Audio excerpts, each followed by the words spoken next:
How much asset allocation can an aggressive investor have towards international investment? And how will this investment benefit the investors?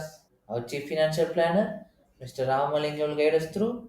Ramalingam, the screen is yours. International equity exposure brings stability to your portfolio because you are diversifying across demography. Like you are investing in different geography you are in because geographical diversification is possible.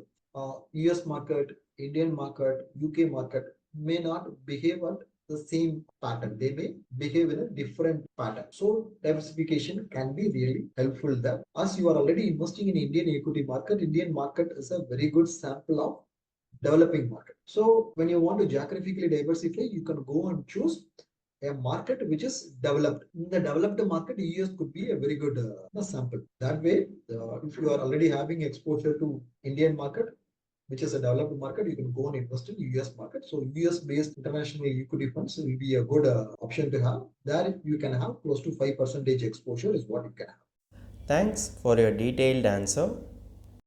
If you have any doubt regarding this or any other financial or investment decision, don't hesitate to book an appointment with our financial expert. The link to the appointment is given in the description below. And also, would you like to know more about finance and investment? Then we would recommend you to attend our live webinar. The link to the webinar is also given in the description below. The webinar is absolutely free. If you like this video, hit like, and if you are new to our channel, please do subscribe.